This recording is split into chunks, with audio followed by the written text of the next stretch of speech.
Hi everyone, happy Friday. This is Chris here with the Blue Waters Group, and with all the excitement and headline news that the stock market made this week, I felt it only appropriate to film a quick little post to shoot out to everyone with an update about what's going on with interest rates. Now, if you've been following the news in the stock market, you saw that on Monday morning, with all the bad news that came out of China, the US stock market dropped like a lead brick and went down almost 1,000 points.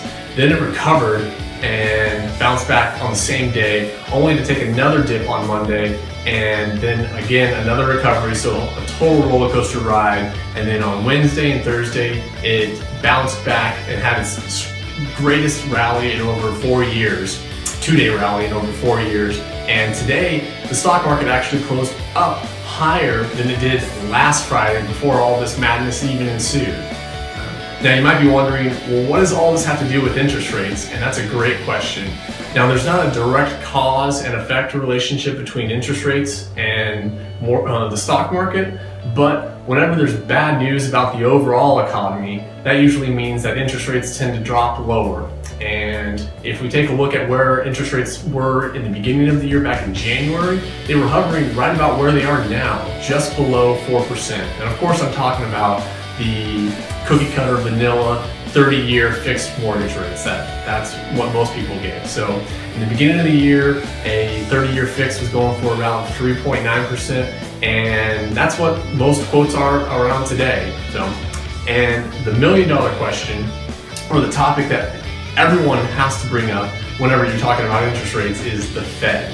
And for the last year or so, everyone has been asking the question, when is the Fed going to raise short-term interest rates? And if up to last week, or up to this week, if you had asked that question last week, the answer would have been totally different than it is today.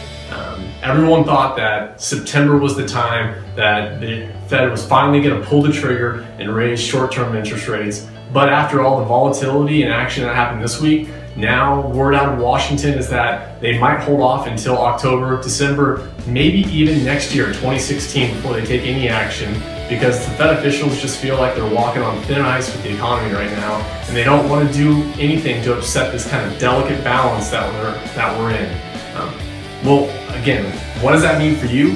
Ultimately, what it means is that we can expect to see interest rates continue to stay where they are for the immediate future, possibly even into next year.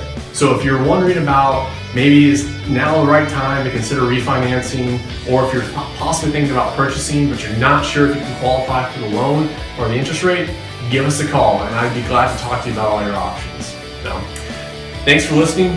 Be on the lookout for my next post where I'm going to talk about DIY and HGTV renovation shows and how they end up working with financing and things of that sort. Happy Friday again, and thanks for watching, guys. Talk to you soon.